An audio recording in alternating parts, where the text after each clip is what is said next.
Епа! 111 епизода наси митиви 5 преаки факти за што ако не за едно нешто што е толку прекрасно во животов. Музика. Ова далеку беше од музика, ама како и да е. Идеме. Пази сега, факт број 5. Знаеш онај моментон кој ќе се наежиш дур слушаш некоја песниче, ја слушаш и само ќе речете еј, сам тела крви да ти дам. И ќе направи само вако. Се наежав. Тоа е реакција кога мозокот излачува толкава доза на допамин, хормон на среќа, кој што те прави едноставно да се наежиш. И тоа е само затоа што мозокот утврдил дека тоа е врвот на песната. Се наежи, вистина. Изгледа, ова ми беше врв на кариерата.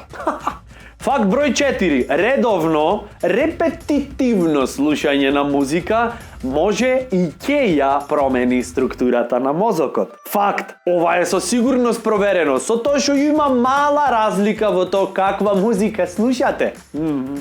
Има, да. Например, ако слушаш джез, рок, поп, етно, така, знаеш, нешто тропо културно, мозокот се повеќе ќе се гужва внатре, што е позитивно. Ако слушате турбо фолк, има вака да се израмнит, джам да се направи, што не е така позитивно. Ама промена си е промена. Факт број 3. Мозокот, кога слушаш музика, реагира на ист начин како кога ќе се храниш. Затоа го ќе речат, мајко му, ова имал вкус за музика, а ти не мљацкај кога ќе слушаш.